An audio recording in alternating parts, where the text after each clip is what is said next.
Hi everybody, welcome to Season 6, Episode 9 of the Hard Truth Inside the Football Industry podcast with me, Philip Ideson, and Darragh MacAnthony, the chairman and owner of Peterborough United. Now, we got a little bit of a different show this week. We just finished speaking with Mark Stott, who's the owner of Stockport. We're going to run that. Yeah. Right after this, are we going to add them together where this starts first and then it goes into the Mark interview? We're going to have our segment right now, then we're going to put Mark afterwards. Yeah, he was brilliant. But you got to listen. Whoever's listening now is great. Mark's one of the great owners, so make sure. I know a lot of Stockport fans will listen, but if you're a football fan and you like a story, the Stockport story for the last 5 years, and Mark's just told was, fantastic, really good. And it's another perspective on football club ownership. Absolutely. He's put, what did he say? Put 29 million in so far. Yeah. My God. So fair play. But before we go there, we wanted to at least touch a little bit on the weekend's results, which for you was not clever. You lost 3-0 at home to Lincoln. Yeah, it was dog shit. Yeah. Just in one word. So, I flew on Friday night to Alabama. We were visiting my daughter, in college, 6 weeks. So we went out there, my youngest, my wife, my son came down from Auburn. And Saturday, obviously, they went off, buy stuff for her dorm. I watched the game. And I'll be honest with you, I didn't expect that at all. It was the biggest kick in the bollocks I've had for a long time. After Huddersfield and the 2 wins, I thought we turned a corner. I thought with the group we have, and we've got a lot of experience, and we spent a lot of money. We brought in players that we felt, promotion winners, everything else. I just didn't see that coming. I didn't think we'd be losing 3-0 at home to anybody. Fair play to Lincoln, good for them and whatever. But no Peterborough United team should be losing 3-0 at home to anybody in League One. And we've had such a crap year at home. That's what's wound me up the most. We have to get our act together at home. Your home is where you build your form. It's where you build your fan base. And we'll lose attendances if we keep doing that, because we got a good crowd in on Saturday. They were hyped from the previous 2 results, good results. And they expected us to put a performance on. And we absolutely did the opposite of that. It wasn't good. And people will say, well, it's unprofessional to criticize, but my manager would do the same and said the same. I'm sure the players will reflect on it. You're playing a team that generally wins without having lots of possession. They came out, their manager strategically, cleverly started the game differently, where they came at us. Instead of trying to hold, instead of giving us possession, which they do in a lot of games, and they started fast. And I thought we'd start fast, and we just didn't start well. The first 22, 25 minutes was poor. At home, good crowd. And we conceded another free kick from 25 yards, and we've had too many of them inside of 10 league games. So I don't know whether it's how we set them up or whatever. And then the worst part of the game is, Phil, the 3 chances we missed were probably easier than the chances they scored. And I mean 3 easy chances. We had a striker with 2 of them. We had a midfielder who basically headed it over from 4 yards out. There were 3 absolute sitters. XG wise, we probably outdid them XG and lost the game 3-0. But the worst part was we come out in the second half and they scored a second goal, and it's like the players kind of like had no belief. Yeah. And I if it was the same youngsters from the start of the season, I get the lack of belief, and it's tough for young players. But the players we now have in the team with the promotions on their CV and the experience, I didn't see that. So that kind of spooked me. It spooked me big. I need to see a reaction, but I can't see that ever again. Yeah, that can't happen again this season. It can't happen in the next game. It's no. What happened on Saturday for me was like, that was bad. That was like, I'm still furious about it now. Like furious about it. Angry. Was it deserved from Lincoln? Like you gave them the game on a plate? No, Lincoln were just they well coached. Did they outplay us? No. They were strong, defensively strong, and tickled our bellies. Went 1-0 up, and we had the chances we missed. And then basically they sat back early in the second half. They went to a 5 at the back. It was a flat back 5, and basically then we played well for like 6-7 minutes. And then they scored a crappy second goal, and then it was easy for them for the rest of the game. The last 30 minutes they dominated us. It was easy. It was really easy. And we made Lincoln look like Birmingham last year. And Lincoln have had a great start. I'm not trying to discredit them, but like, again, Like, no team. You wouldn't want. We didn't lose to Birmingham 3-0 at home last year. We were up in that game. We cannot do that at home, and we've done it too often and too much in 2025. And it stops now. Has to stop now. And because the tools are all there. And yes, injuries happen, and we lost Keane Hayes, another player who's done another. It's not a 2-week injury; it's another 4-month injury. I'm getting fed up with that as well happening. But we still have a squad where we just have, the 7-8 players not even getting in the matchday squad. So no, that was unacceptable on Saturday, and I made that clear to everybody involved that was unacceptable. And I'm sure the manager feels the same way as I do. But at the end of the day, they go to work all week to prepare for a game on a Saturday. The players, the staff, everybody, and to put on a show for our fans. And they did the opposite of that on Saturday. So that was real. Yeah, it was spooky. So this week, chance to put it right. You've got Villa under 21s in the Virtue Trophy. Yeah. Knowing you and knowing obviously your track record in that competition, that's a competition you're going to win. Well, I'll tell you right now, if we don't take it seriously, and if the players who were picked, and I think he's changed most of the team, if they don't have the right mindset, Villa kids will beat us and we'll be out of that competition. So I want to see a reaction. And not only a reaction, it needs to be a good reaction, because I think 3 teams in that group could end up winning 2 games, because we shit the bed and lost 3-0 to Leyton Orient or whatever it was in the first game. Like, yeah, we have to win the game. Goal difference as well. 100%, we have to win this game, and goal difference is massive. So I need to see. Yeah, I need to see from the squad tomorrow night. We're filming today, Monday, on a Tuesday. Tomorrow night, I need to see a serious reaction, and then from the rest of the squad, I need to see that Saturday was maybe the last dregs of what happened before was against Lincoln, and we are pushing forward. And I don't want to see us for 90 minutes against Bolton, have one shot on goal. I'm watching teams all over League One. This is the most wide open League One in years. There are teams from all over the league scoring goals. There are teams that have got no right to be in the top of the league, and there's probably 4 or 5 of them, and they're scoring goals, and they're doing it with aplomb, and they're doing it. And I'm not enjoying seeing that. And you talk about money invested and everything else. We've spent a fortune, and the idea I'm going to watch us struggle in League One while I'm watching other teams absolutely have fun every weekend. No, I want to see it now. It's like, I want to see it happen. I want to see us react. I want to see a proper reaction. And it has to happen, because I've been saying it for too long and I'm boring myself in saying it. So it's now or never. That's where I am with that. So enough about Peterborough United, enough about what we did on Saturday and that dog shit performance and whatever else. Let's talk about top of the table, because I'm sure that's what you're most excited about, why I turn my camera off and stick my finger down my throat. I'm joking, of course.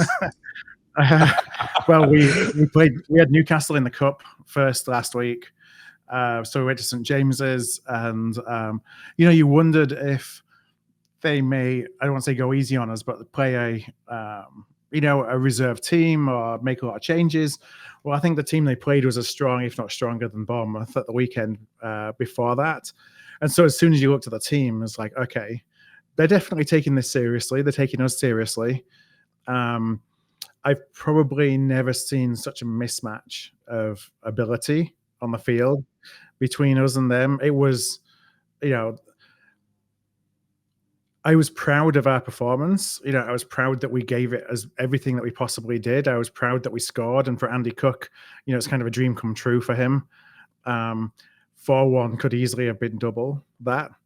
It was, it's like they were the cat playing with a mouse, and they could just do whatever they wanted, which is very eye-opening, because you don't necessarily, when you watch Premier League and you watch Premier League teams against each other and you watch the Champions League, you don't truly appreciate how good those players are. No, of course not. And it's only kind of in this situation where you see them against us, and you just recognize how on a different planet they are. From you've got people who are on basically 300 grand a week. Yeah. It's like, but I was keeping an eye on the results, and it was, obviously I saw Andy Cook had scored and whatever else, but Newcastle on it nowadays, if that was 6-7 years ago, you might fancy yourselves to have an outside chance of upsetting the odds. But nowadays, with the Champions League, the money and everything else, it's just such a wide, gap. Yeah. I mean, you got Gordon playing, they got Joe Linton, they got Gamara playing. the quality, we couldn't touch it. And so I just came away from there being proud that we did everything we could. We gave it everything we did. Yeah. We made 6 changes as well. Yeah. The manager basically said Blackpool is more important. Yeah, very good.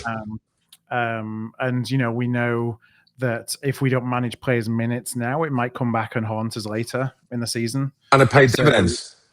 Yeah. What's that? It paid dividends. Didn't it? But making those changes, you got the result you needed on Saturday. So he was absolutely, everything he's doing at the moment, he's got the Midas touch, hasn't he? Yeah. I mean, what's truly impressive at the moment is there's a squad of 20 players there that are all interchangeable, and you don't really notice that one of them's gone. Incredible. When he mixes it all up.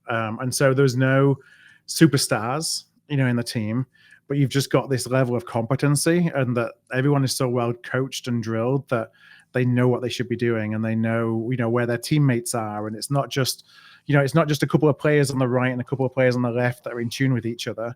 You can really bring anyone in and out of that formation, and they seem to know, the role that they should be playing, and they're all being really disciplined in the way that they're playing it. And that's, leading to the success that we've had so far. And so Blackpool came to town, another team who've spent a lot more money than us. They've obviously struggled at the start of the season. And it's probably the first time we've had anybody come to Valley Parade. And the 21,000, another just wonderful atmosphere in the stadium. And they came and they turned us around at the beginning, to try and just, come out the traps a little bit differently, like you said Lincoln did against you. They did that to us. It's the first time probably that any team has come to Valley Parade and tried to stop us playing rather than playing their own game. And you dug in. We dug in, and it was tough. And they probably had better chances in the first half, and we threw everything in front of the ball. We kept a clean sheet, got the goal in the second half, and from getting the goal we kind of controlled the game, to the end at that point. You're now expecting to win. I could see the change in you. You're now expecting to win every game. It's great. Well, I mean, that's interesting, right? Because so I went in on Saturday thinking, from at the start of the season, you look at the fixtures and look at them all and think, that's a tough one, that's a tough one, that's a tough one. Not to say that they're not still tough, but now that expectation is, why shouldn't we be beating Blackpool at home? I think we've got the best home record of any team in the country, over this calendar year. It's incredible. So, long may that continue. But, kept our top spot. We have Rotherham away on Thursday, which is a bit random. Thursday? Yeah. Typically when I've got an offsite, for my business on Thursday, and then so I'm trying to plan the game into my offsite agenda. That's Thursday. Oh, wow. Because it's on Sky, I guess. Right. Okay. Yeah. There you go. They want you on TV now. Top of the table. Mighty Bradford. No, even the networks want you. It's incredible. Yeah. So it's Rotherham away. Max Power, our captain, who's just been phenomenal this season so far, he's suspended. Okay. So that'll be the next test. How do we do without a captain? Yeah. Is he the glue that's holding it all together, or are we just going to rotate somebody else in and carry on winning? Carry on. So we'll see. But and then it's you got a trophy game tomorrow night, or is it Thursday your game? No. Yes, actually, we've got Everton. Is it tomorrow night? We've got Everton. I got to look at my calendar. No, it isn't this week.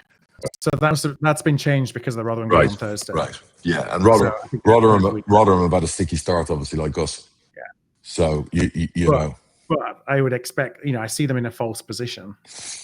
Yeah, and I keep saying that about us until at some stage you're like, well, this isn't a false position, and it's like you got to start winning games of football, and that's where my frustration comes from. You know what I mean? So it's just like we were just speaking to Mark there. It's just the most wide open League One, and probably in all my 20 years in football, this is the most wide open League One I've ever seen, and that's where I'm just heartbroken not to be at the moment part of that. Taking advantage of that. Yeah, just gutted. I'm just gutted. So. Yeah, I mean, I look at this and think either, everyone has a good run at some point during the season. So is our good run at the start? Or we're going to build on this and we've got something going that's, a little more than that. I think you'll know the team's the real deal when you lose 2 games in a row, if you lose 2 games in a row, how the reaction is from that, from the fans, from you, from the team. you've lost already and bounced back, haven't you? So you've we had were that. awful in that defeat. And that's the key. You came back and won the next game, I think, didn't you? You responded. So the key will be if you lose 2, because even all the promotions we've had a period where we lost 2, 3, 4 games, and it's the reaction from that. So I guess the doubts will seep in for you if you lose 2 and then you don't react to that. So, but you've been on this 2025 run really where, how many games have you lost in the calendar year? We had a sticky spell to get us promoted, the last couple of months. So I'd say we probably lost 5 or 6 around there. Fair enough. That's it. But at home, we've won all our games so far at home this season. We pretty much won all of them at home last season. That was the big thing that he came in. And, when Graham Alexander came in, the team at the time were fearful of playing at home. Yes. Because there was the expectations, the crowds, the fact that we would get on everybody's back after 5 minutes because we had so much PTSD. And I remember him saying, like, I've got to get some draws and some scrappy wins under my belt so that I can start, so the crowd can start to give us some leeway when we concede. Yeah. And so, if they start to build trust in what we're doing and we do go a goal behind, that they're going to support us rather than that just being, oh, here we go again. Yeah. And so it took him a while to kind of get that. And then once he got that in place, it's really been. Yeah. Well, that's key. No, well, look, so you got Rotherham obviously this weekend. And then Lincoln the week after. Okay. Well, that'll be really interesting because you're both physical teams. You're both, sturdy at the back. You're both, that will be, Lincoln obviously press, you press. That will be stylistically a very funny one to watch. So, a set piece will win that game all day long. And that's the other thing that wound me up on Saturday again, like 2 more set pieces against us, like, free kick, direct 25 yards and a fucking long throw in. If I see one more long throw in, like that's winding me up. Like, you've no idea. Forget about losing. There's a way to lose, a way to whatever. But like, when you see the same mistakes, over and over, even against Wickham in the win we had, we conceded from a long throw. And again, I'm looking at it going, well, hang on. I've got, PK, I've got the 2 Wrexham guys, I've got Tom Lees, I've got like experience back there. I've got size, I've got physicality. So whereas before we thought it was, we're too small and we're too inexperienced and we're getting bullied. Well, now I've got all the pieces. So why are we still conceding and making those mistakes? Conceding from a long throw just suggests like indecision, doesn't it? Like everyone's looking for the ball to bounce. Or we're not set up right, or we don't practice it enough, or we don't, at some stage of that, you got to do more on the training ground about that. Yeah. Because at the end of the day, the only way you improve is by working harder and training harder and doing all those things and more specifics about. I look at us and I go, we're the worst at conceding set pieces and we're the worst at scoring them. So what's the solution to that? I know what the solution is. Go out and fix it. So you tell me I'm not good at something or and it's in my profession. I know that's what I'll focus on. I'll work night and day, and I'm sure we were in Sunday and Monday nonstop. Do you know what I mean? Working on those things, but that's where you've got to like just go. Hang on, this isn't right, because I always say you keep making the same mistakes twice. You shouldn't make the same mistakes twice. I don't want to be sat fearful about a team with a long throw. Yeah. Good teams, because then everyone will start doing it. Yeah, well, they all are doing it. Everyone in League One's doing it. I don't think we've got anyone on our team who can throw it that long. Ricky used to be able to, but everyone's doing it. But we've got, I think, 7-8 of our teams over 6'2". Fucking deal with it. Deal with it. Fucking stand in a line and fucking deal with it. You see the ball, all of you. I don't give a fuck if all 8 players run towards the ball. Just go and deal with it. It can't be that difficult. This is like, my God. It's like, you just watch the same thing and it's like, I've got like 11 different players here and it's the same problem. Basically ball watching. Or there's indecision or there's whatever else. Just deal with it. If whether it's the goalie, whether it's the defenders, whether it's someone else, organize yourselves and fucking deal with it. Christ. You get paid enough money. All right, well, we're not going to kind of dissect the rest of the leagues today because of the conversation. Don't want to talk about Liverpool. Don't want to talk about Peterborough. Yeah, let's, for everyone out there, enjoy the Mark interview because that was fantastic. Yeah, we're going to take a quick break and head over to the chat with Mark. Yeah, brilliant stuff. Take care, guys.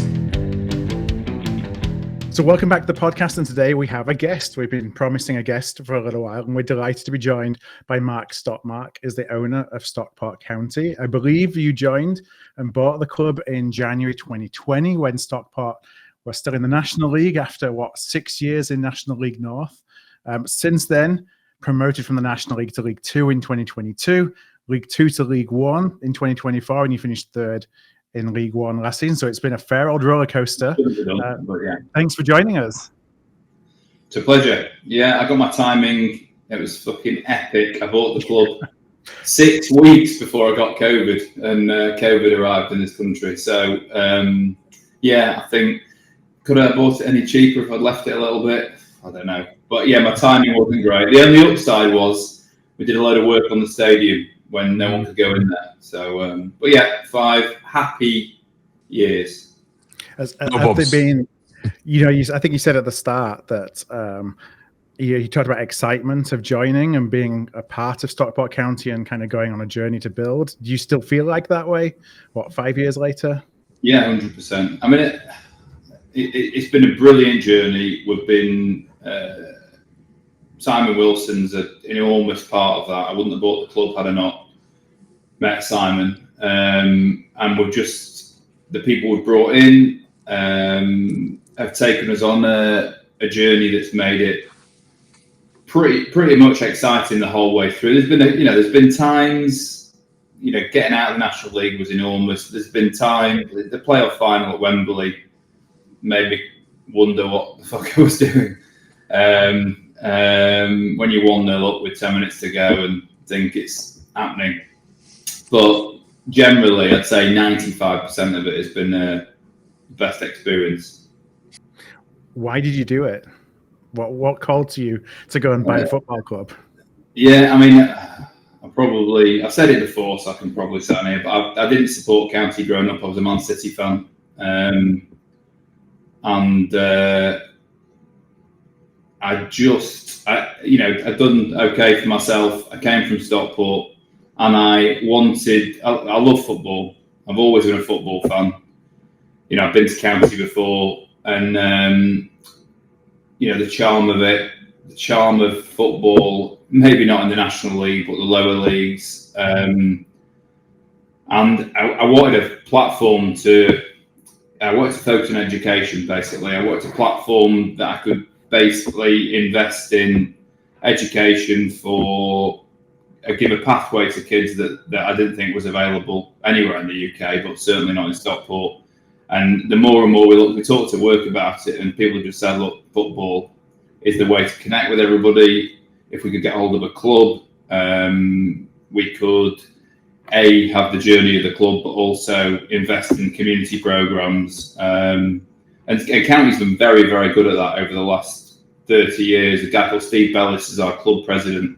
He was in schools 30 years ago, and that's why our fan base now is there's loads of them, 25 to 40, who became fans when Bellis was in the schools in the 90s. So I did it because I wanted that platform, and I didn't think for a minute it would suck me in like it has done. I mean, literally, fucking, not just financially, emotionally. It's literally taking over. It's like a great mistress in your life, right? You don't say it to your wife, but it's like having there's the good and the bad. It's expensive. It's but the good times are great. What's it been like for your family? Yeah, my mum and my boys, I suppose, they're younger, so they've been, told to support Man City, but they pivoted very, very quickly. And my son's under 16s in the academy, actually. He's a number 9. He's doing all right, actually. Scored a couple in the Floodlit Cup final last year. We beat Bournemouth 3-2, so he had his shooting boots on. So he's totally immersed. He's Stockport through and through. Look, my dad goes every game, him and his wife. My mum and her husband watch every single game home and away. So it's literally, I wouldn't say it's taken over everyone's life, but it's sucked everybody in. And it's good when it's like that. to be fair, the downside are you go anywhere, like literally fucking anywhere, and the topic of conversation is Stockport County. I never talk about anything else in a pub, in a restaurant, at a birthday party, anything. McDonald's drive-through, like literally anything. But that's one of the scars you got to bear for owning a football club. But everyone's interested in it, whether it be my family, friends, everybody, which is good. It's do you know what? It's good when you're on the positive journey we're on. 5 years, winning 2 titles, playoff final at Wembley. It's all positive. You tell me, Darragh. It's not always positive, is it? No, I mean, look, I've always said, I've been in this for 19 years now, 20 next year, and I've met loads of new owners and people coming in, and they're like, oh, he's like 9 when you bought the club. Yeah, thanks. I wish. So I'm like, I meet people and they come to me like this guy down the road about Gillingham, rang me, and people want to have conversations. What's it like when it's not good? And I'm like, I think, in 19 years, we've had relegations, we've had promotions. It's been pretty cool, pretty good. We've always been relevant. Whether you're going up, whether you're going down, we've always been relevant. We've never been irrelevant. You know what I mean? So, like you, I love it. It's part of my life. But this weekend, I went to Alabama to visit my daughter. She's just gone to college there. And we flew up on Friday night, and then I watched the game Saturday morning in the hotel, and it ruins 2 fucking days. I'm trying to be with my daughter for 2 days. She's only been in college 6 weeks. Her mom's been desperate to go up and see her. We fly up, we go up, and we got my son coming down from Auburn to visit us. He's at college. And obviously, I'm just steaming after Saturday morning. And that's the flip to it is. It's how it emotionally, affects you when it's bad. And I guess I've been lucky, Mark, that I haven't been abused like a lot of owners have been, when things aren't great. Majority of fans have been really good. And I think that's also, when I've said to you before, as long as you tell fans, good or bad, what's going on. Like, oh, look, we're going to have a go, or look, I can't have a go this year, or this is going on, or that's going on. And a lot of owners, I think, put their head in the sand. They don't really talk about anything. They just, let their staff do the talking, and that can backfire when things are going badly. Like if you have, and we had it down here last year, we were 18th, but we still did something that 20 other clubs in League One didn't do. We won a trophy and went to Wembley.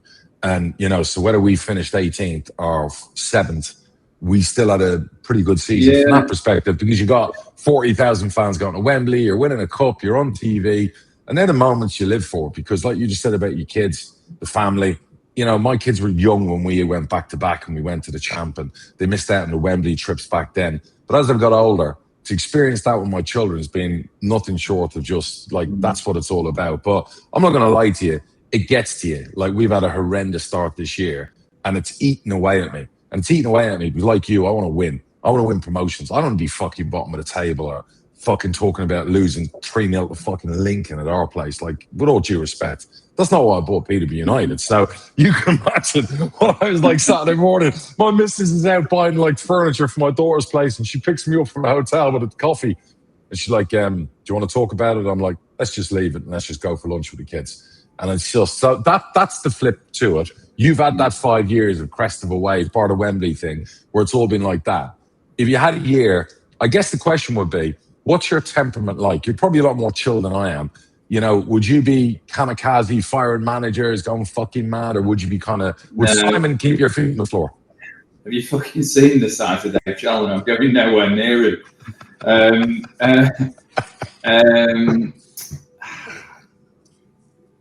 Look,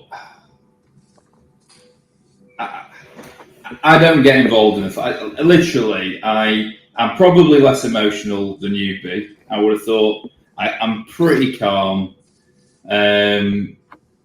Look, full time after that Bradford game, I was literally fucking raging. We should have been 3 or 4-0 up at first. 10 minutes, basically.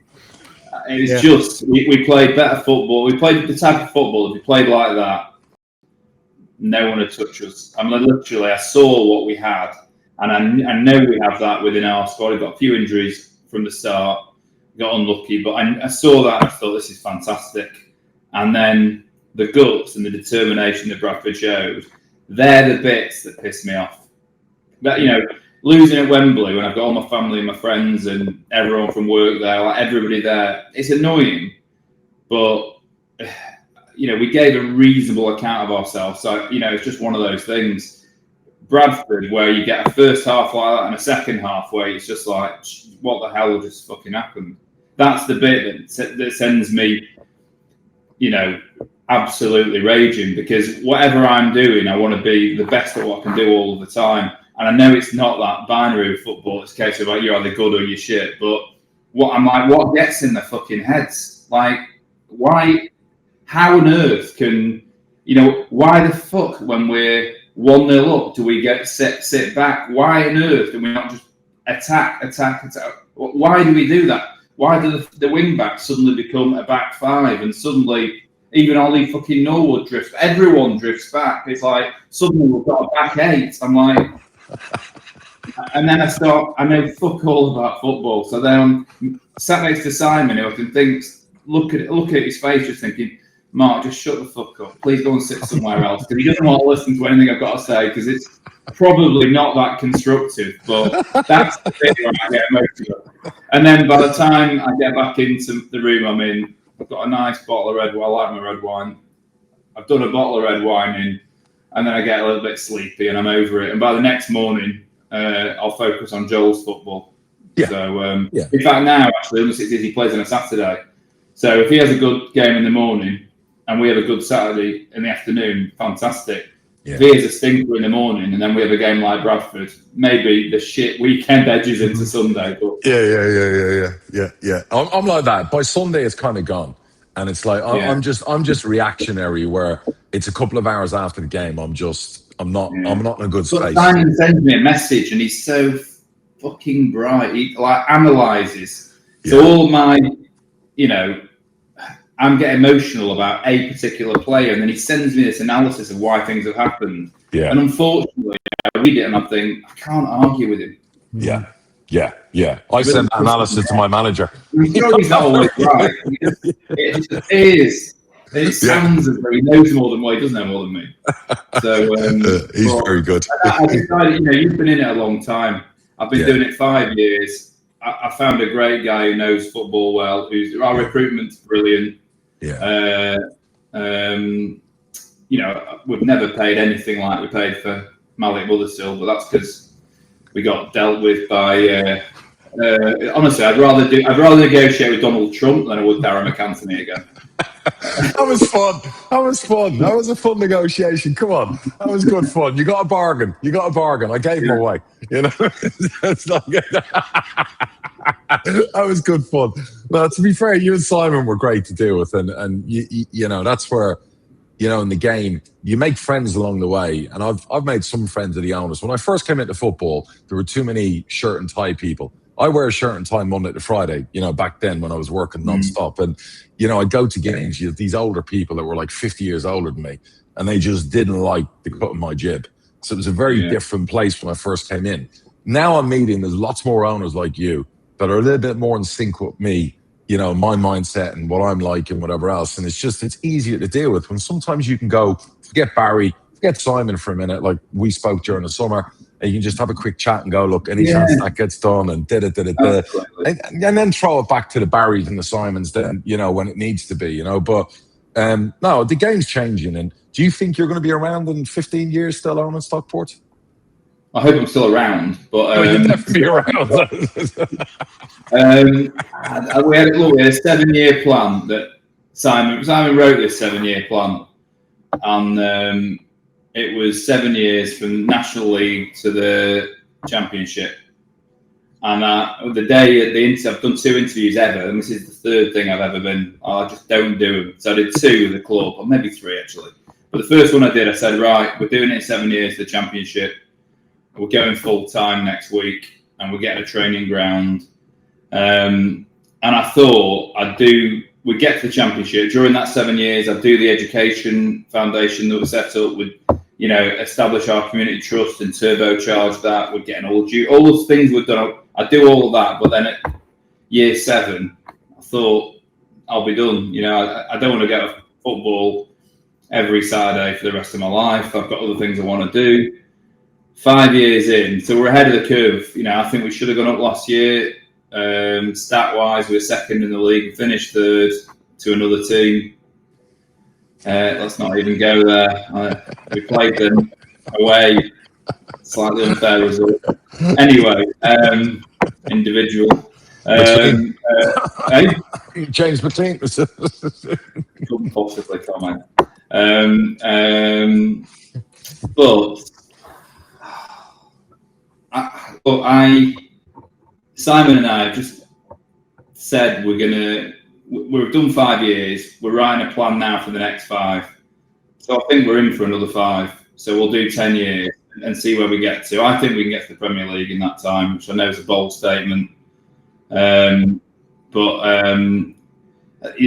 certain things I think we have to do in order to make ourselves sustainable in the Championship, in order to create the value to get there. We're lucky where we are in the country because, there's Man United and Man City. Yeah, we've got Burnley around us, but really, Bury, Rochdale, Oldham, Mac, everything's just, went south. Some of them are recovering now, luckily, and that's great news, but 300,000 people in Stockport. It's like a city. You've got Phil Foden, Cole Palmer, Kobe Mainu, Taylor Howell-Bells, all from that Stockport area. No academy at the time they came through. So how many of them would have got Howell-Bells because his uncle's the club president? But, could we have got Phil Foden if that was 15 years ago? And you kind of think that's where we unlock the value. And if we can get that, that's how we create real... we've got a great relationship with City and United. Simon was at City 11 years as director. And I know all the guys there at City quite well. So we've got a great relationship there. And Simon is close to the guys at United and the guys at Liverpool. So we've got a great network.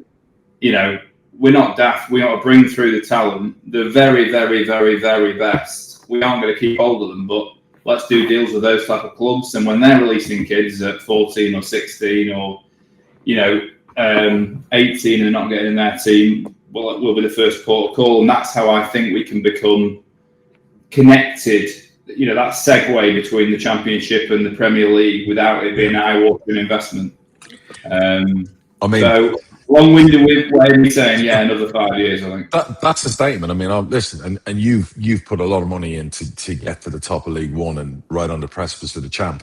You've just seen Wrexham, I think, spend 38 million in the Championship. So you're thinking an alternative way, using those contacts with those top clubs, still spending your money, get some good loans in, have some academy players come through. That's kind of the idea of go up that way to the Premier League. Well, the original plan was truthfully 25 million quid, 7 years. Mm-hmm.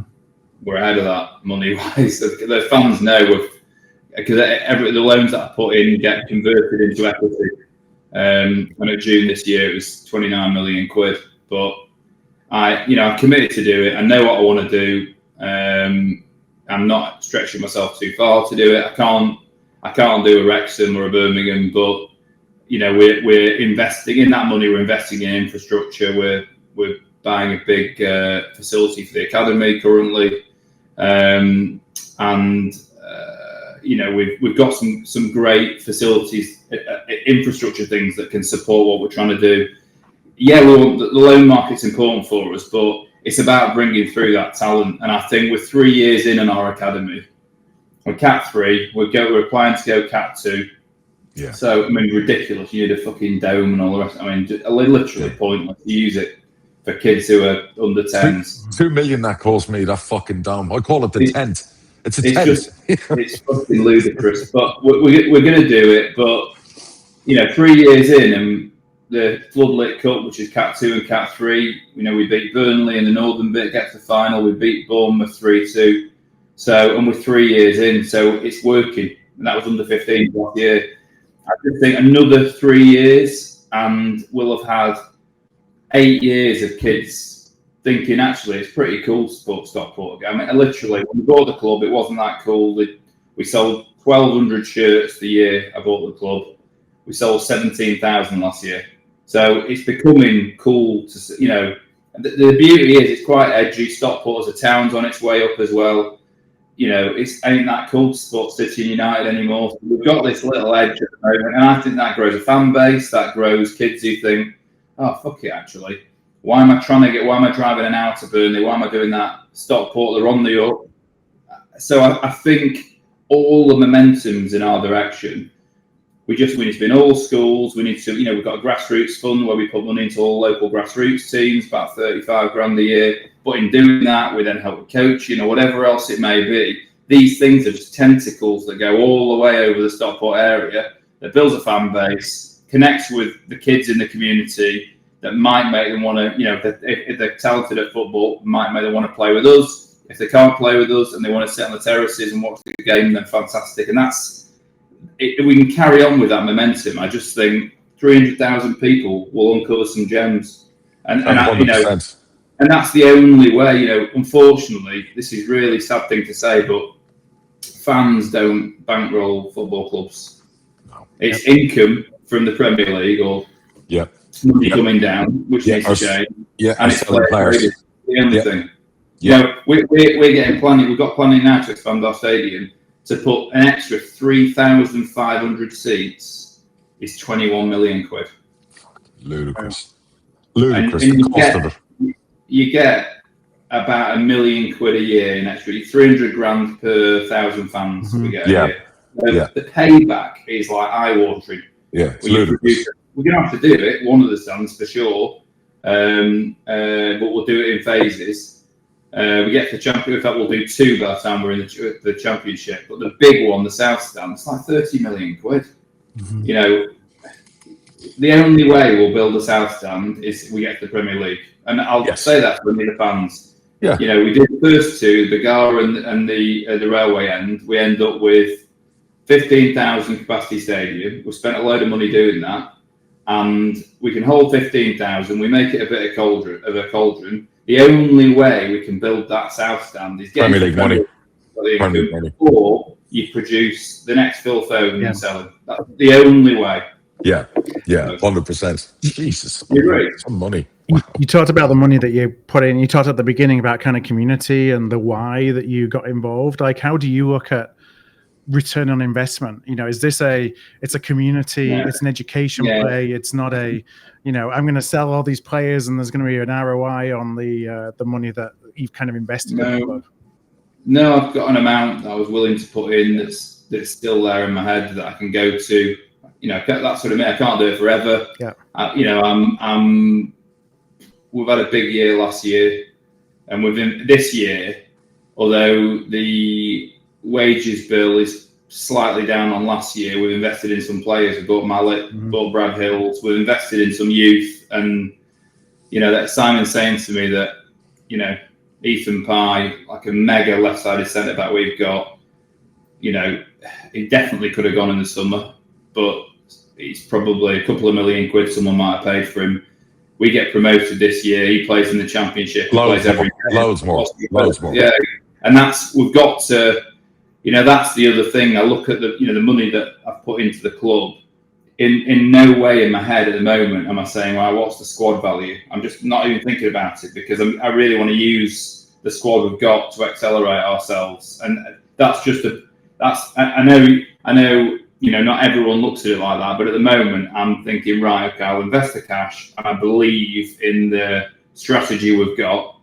And in the next year or 2, we will have to start trading players because it's not sustainable forever. But the higher up we get through the leagues, then the more you can get for the players. And I do believe, the number from where we are, it's not an awful lot worse for us, I think, being in the Championship than in League One economically. I think it is to push on in League One where we are. I think we could lose the same amount of money annually in the Championship, and I think we could get to around mid-table. That's where we think. Now, obviously, we don't hang around in mid-table, but we then, and look, it's a bit of a wish, this lottery win, but then it's about Rick Parry and the guys at the EFL doing a deal with the Premier League, and it being amount of money cascading down and incentivising the teams that perform, not just the teams. How ridiculous in the Championship? You finish top, you get 11 million. You finish bottom, you get 11 million. Yeah, how does that make sense? Yeah, no. So there's a few things that I hope going our way. Mm-hmm. And do you let me ask you a question. And this is, say, looking towards the future. say down the line, you're not satisfied, or you're not getting the results, you're not winning, and whatever else. Do you make the decisions on, say, management and coaches, or Simon, or is that a joint decision? It's joint, but it's Simon's intelligence, mate. Like we bought the club. There was the club legend was there. Very difficult decision. Mr. Gannon. Mr. Gannon. Yeah. Terrifying. It was a hard decision. It's the right decision for what the direction that Simon and I wanted to take it. Simon brought in another manager, Simon Rusk. Didn't work out at all. He did okay, but it didn't work out. I had an idea for a new manager. Simon said Dave Challoner, and we didn't argue about it, but 24 hours of discussions. I met Dave, and I said, look, if you really think, and he just said, look, this guy's a winner. He plays decent football, but he knows how to win. This guy, he's very intelligent. He knows how to win, and it's been the most incredible move we've ever made. So it's all Simon. That's I haven't got the knowledge of which managers to go for. Simon came with a list and told me the benefits, but he kind of comes, it's loaded. He comes and says, look, this is the list, but this is the guy we should be going with. And, whether it be the manager or whether it be recruitment, 9 out of 10 times, Si's got it right. So I need to trust him there. Really. Yeah. And do you, I get asked this all the time, because obviously I've got Barry, and Barry's worked with me a long time, and Barry's like 82. Do you have a succession plan? I know Simon's young, but say Simon got plucked by Real Madrid or Arsenal. I know he owns a small percentage of Stockport, and he's very much part, your partner and whatever else. But let's say that opportunity did come at the door. Would you stand there going, oh, fuck? Or would you stand there going, well, actually, here's plan B, Yeah, truth. At the moment, I wouldn't want to do it without Simon. Yeah. So I've just brought a guy in to run as COO with Simon, Gavin, who's worked for me for a long time, runs a hotel business we've got. I've got to be honest, if those two weren't doing what they did, a stadium's like a sieve, money just pours out the bottom. So I want a brilliant operator.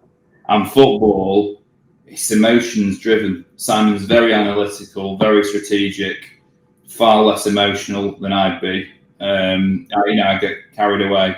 You look at this year, League One's wide open. I mean, that's why I'm so fucking angry where we are. And I've said to my manager, if there's ever a year where League One is wide open, if you flip the script and look at the people at the top of the table and go, are the majority of them? Bradford, I know. Yeah.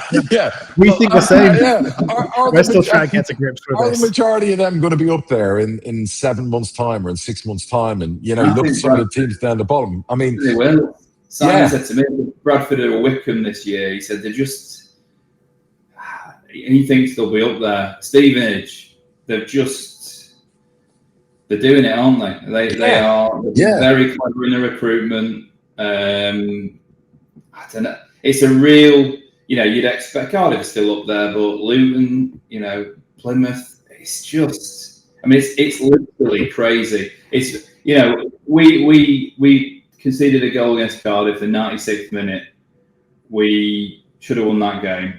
And we conceded on Saturday against Reading. They were good in the second half, but first half we were just, same against Bradford, we were brilliant.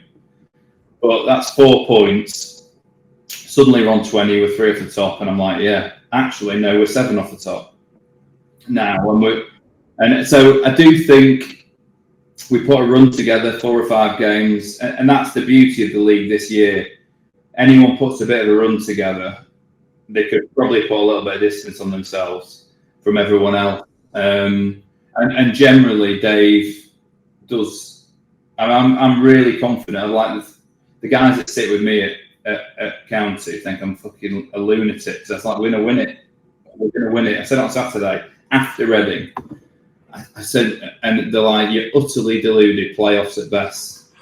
And that first half you talked about against us, we had a couple of good wins going into that game, and then we came up against you, and I was like, okay, this is what League One's really about. It was completely different from anything we'd faced. I thought this is going to be a long season. So you've got that. We got lucky. We did well. Obviously came back. But you talked about bragging. Stop fucking bragging, you. Will you over there, top of the table? Fuck, I've got to listen to this every week. I'm not sure you know too well, Darragh. You're the one that's telling me that I have to have more hope in our year this year. You have to. Listen, I was sat there on Saturday morning thinking we'd turn the corner and we'd be having a run for the top of the fucking table. And then obviously got stuffed in the mouth. Every plan is fantastic until you get punched in the mouth. That's football. Football's like vicious. I shouldn't be saying we're going to win the league. No, you should. No, you should, because owners are allowed to be. You can't listen. I like that. We'll be up there anyway. Yeah, I came in and bought Peterborough. I was like, we're going to go to the Premier League, and we won back-to-back promotions. And I thought we are going to the fucking Premier League. And then suddenly it was like, bang! I got smacked in and out in the Championship. And you have to be positive. I mean, I hate these people who go, oh, we just want to compete. Oh, we just want to be kind of mid-table. Who fucking wants to be fucking mid-table? And I'm saying that as bottom of League One at the moment. Who the fuck wants to be mid-table? You set up every year to be up there. That's what it's all about, right? So otherwise, what's the point? And I don't want to do it. Look, I want to lead Stockport in a miles better place than I took it on. Simon said they finished 8th, the best place they've ever had, 8th in the Championship. Late 90s. If we finish ahead of that 8th, we've left it in a better place than it's ever been, with a training ground, with an academy, with infrastructure, owning the stadium, all the things that 90% of the fans, still 10% would rather be in the National League North with a different manager, and it was all different. But 90% love what we're doing. So I don't want it to go to that tipping point where they're like, oh, these guys, they keep saying the same things, it's not happening. So I'll commit another 5 years, but if in that journey there's somebody better who comes along and says, actually, we love what you're doing, we want to get involved, I'll be like, absolutely. I'll still want to. I want to set the education up so I can continue with that. I'm passionate about that. We've got 320 16 to 18-year-olds now in education. We think we can get to 1,000 by 2029. We've got 2 university courses coming. There's a load of great stuff.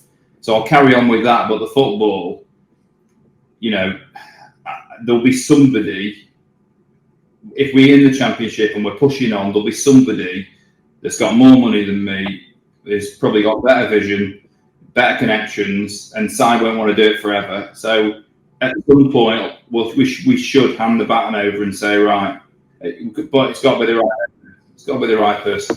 Yeah, 100%. Absolutely. Not 777 or whatever they're called.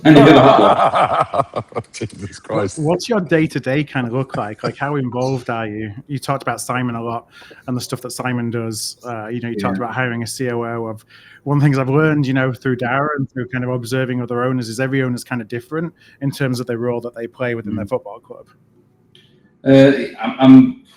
Well, if I don't do any kind of podcasts or interviews, I'm pretty low profile, really. I don't get involved. Even at Vita, my main business, got a mega management team. At the end of the day, take on the best people. Generally, they're better than you at doing what, I'm good at some things, but I'm not good at everything. So at the start of the season, I'm there when we're chatting budgets. When it comes to sponsors, I probably get involved because I know a load of people. And I basically shoehorn mates into taking tables in lounges or sponsoring stadium stands or whatever. But day to day, I'm not involved. I see Dave once every month, maybe. Once every 6 weeks. I'll go up to Carrington and have a coffee with Simon and have a chat with Dave. I love it, but I don't. It's not that I'm embarrassed. I just kind of think I'm probably getting in his way a bit. He doesn't, I'll just ask him a load of stuff that Simon could probably tell me anyway. And I don't want to get in the way of what he's doing. He's got to prep for. I usually go on a Thursday morning, but then he's prepping for a game on the Saturday, and he doesn't want like pecker of an owner going in there. And so I'm not day to day. I'm not involved. It's on my mind a lot. I think I'm a pretty relaxed owner when it comes to involvement in the football club. It works. If I didn't have Simon and Gavin, I'm sure I'd be crawling all over it. But then that get in the way of my core business. I need to be running. I need to be doing that to fund the club. Pay the bills. yeah. Fucking hell. Phil, did we get Stockport fans writing in some decent questions? Yeah, we got a few questions that have come in from county fans. Let me cover a couple of them. One is, asking what you're most proud of since the takeover.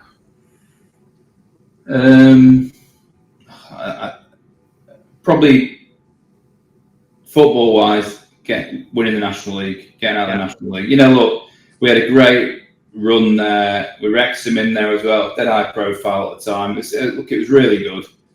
I think it's amazing what they've done there. It's really well put together, that club, and they've done some smart things. It's not how I'm doing it. It's not how you guys are doing it, or you're doing it, Darragh. But I've got to hand it to them. They've raised the profile of the EFL massively. But us winning the league in the National League was, it was an amazing experience and something, I'll never ever forget it. I was really proud of it, and I think that's there was things in Stockport everywhere saying we're back in the Football League. It was such a massive thing for the town. So that and our community trust and education. We're in every junior school, 80 of them in Stockport. We're in so many of the senior schools as well. We're just having a massive impact. So that tops me up with drinking the county Kool-Aid on a regular basis. Let's see. What was the first thing that you changed when you came in? The manager. No, it wasn't the manager. It wasn't the manager. But hearing him scream when we were in the COVID games, there's like 10 of us watching the game, screaming at Ben in goal. First thing we changed, we sent the players full-time. Yeah. There were 6 full-time employees at the club when I bought it. There's about 200 now. Yeah. So now, when you think back to some of the influential signings along the road, are there certain players that have been pivotal to the growth from one step to another? I think there's 3 players that stand out on the journey. One is Ben Hinchcliffe, goalkeeper, who was there at the start. He was a delivery driver, part-time. He's there with Corey Adai, but he's got our number 1 shirt. He's in goal at the moment. He's ahead of Corey at the moment. Ben's been the whole way, 10 years this season. Paddy Madden, I think, probably the most influential player that we've signed, because he dropped down from Fleetwood to the National League, won that with us, and then won League 2 with us. Real character, just knew where the back of the net was. And Alou knew he's had a drink with Matt Jansen. Great guy. And then I would say, and there's good characters like Sars and Macaulay Southern Hales, but I would say Louis Barry, because he had 5 loans, none of them worked anywhere. And he was at Salford, played against us, showed a bit of magic, but nothing. Came to us, and him and Dave, it just clicked, which is what I'm hoping with Malik. It just clicked with Louis, and he literally lit it up for us. Then went back, came back again, lit it up again, and then went off to Hull, got injured, and he's at Sheffield United, and obviously they're having a bit of a mare of a start. But that's one player. We probably, in the very early days when we first got him on loan, before we knew how good he was, I even think maybe we could have signed him permanently. But watching him play football, I've never seen. Well, I've owned county. I've never seen anybody like that. It's just you literally pick up the ball and you just breathe in because you knew something was going to happen. You just scored worldies from fucking everywhere. Yeah. They're the 3. Now, we did have a question around what it's like dealing with Darragh in negotiations. You kind of alluded about that earlier, but negotiating with Donald Trump, mate. I really enjoyed it. I really did enjoy it. But I'm like, do you know what? I wasn't intimidated, but like generally, I'm dealing on it like with Morgan Stanley or bloody, sovereign wealth funds, whatever I do in my day to day. And then I'm on the phone to him at athletics track watching Joel, the football lad, my son, on his running down this hurdles thing. And I'm trying to do this call with Darragh, and I'm trying to focus. And I suddenly thought, this is actually more hardcore than any negotiation I'm doing when I'm selling a bloody 500 unit student building, because literally whatever I'm saying, I was going back to my early property days. I'm thinking, this fucking guy is so sharp. I just know he's getting a better deal than me. But I really want the guy, and he knows I really want Mothersill. It's like I was trying to pull something out in the back pocket to use, and I was thinking there's nothing in there. So yeah, I really enjoyed doing it. It was fun. It was fun. You can only have him if you come on my podcast. I said, I don't do interview. I'm not going on anything. You can have it in there. Like, there's your deal breaker. So not only did it cost us, yeah, it's fun. £15.5 million. Have you told your fans that? Yeah. No.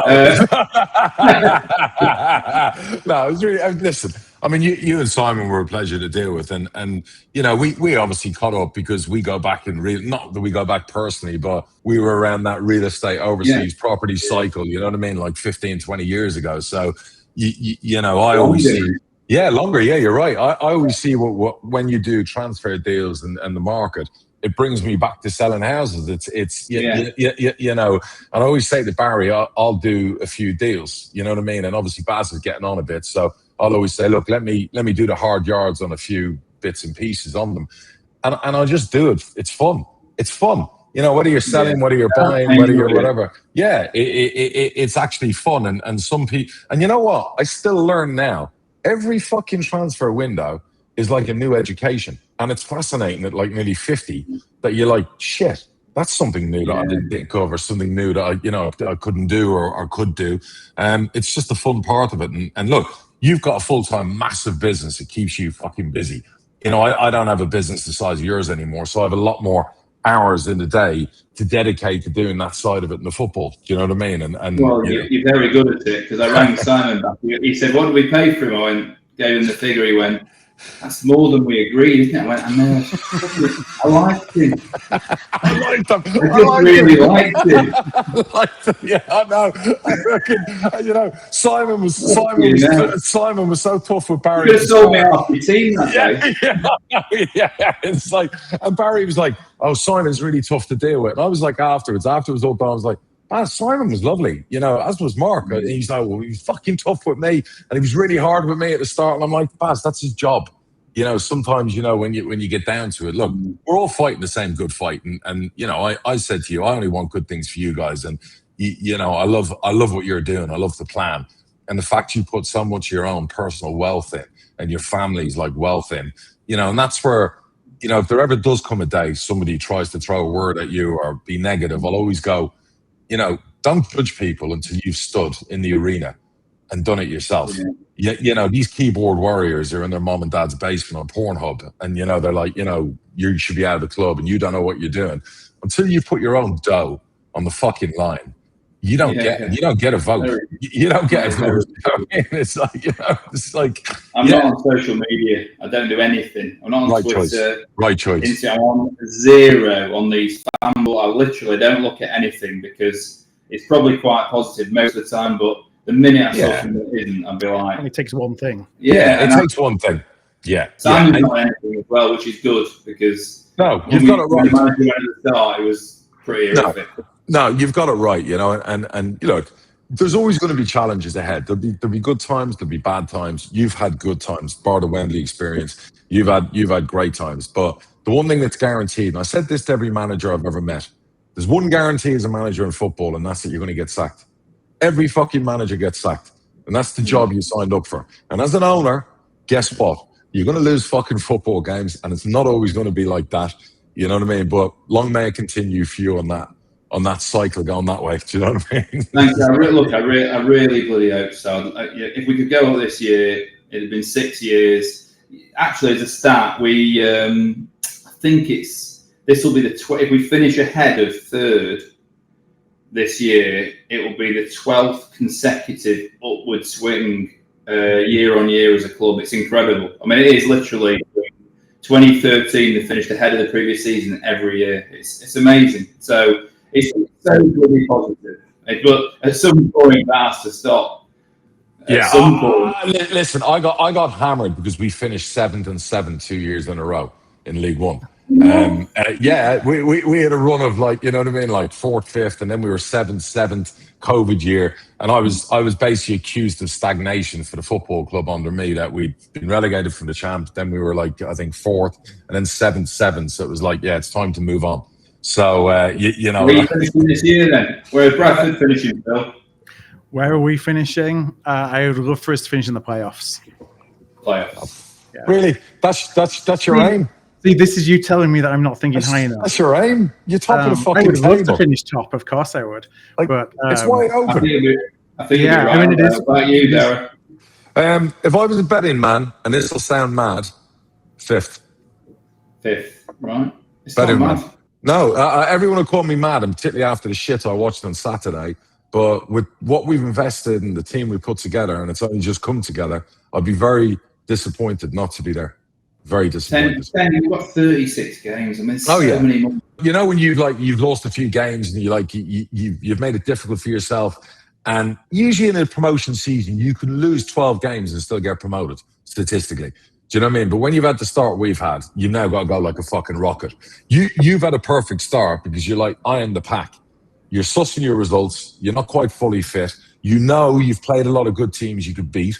And now you're like, when our manager goes on that run, and I've always said this, nothing's won in fucking September. Start looking at the table at the end of February. That's when it matters. That's when it matters. Do you know what I mean? And I know you, Billy Big Bollocks, you'd be spending $2 million in January's window. Another couple of players. You know. Let me tell you now. No, I won't. Yeah. I'd have Louis Barry back on loan, but let me tell you right now. I'll have a bet with you. I'll have a bet with you right now. I bet you, if you're 3 points off the top going into the last week of the January window, and your manager comes to you and goes, "Look, you know, boss, I need $1 million. I need $1.5 million. It's just going to topple us over. What's your answer going to be when you're a couple of points from the top of the table? Fucking liar. Liar. I know you're emotionally. No. You'll find the money under the couch and you'll do the deal. I know you will. It's like, and by the way, I've got that £1.5 million player. He's in our 18s team. I'll sell him to him the last day in the window. Oh, brilliant. Oh, listen. We're up to an hour now, and I've said to you half an hour, so we're going to let you clock off now and get home. But we appreciate you having you on, and it's great to have done this because I think the fans will love this. What do you think, Phil? Yeah, it's really appreciated. I mean, there's so much more to touch on as well, but we just appreciate your time. And, you know, I think the openness, that's one of the things we try and do is just bring as much transparency as we can as a fan. That's all I would ever ask for from my football club. And so appreciate your time. Exactly. I hope I don't regret being as open as I've been. But no. It's the right way. It's the right way. Thanks for having me on, guys. I really appreciate it. We appreciate you, buddy. All right. Yeah. And listen, go win the promotion.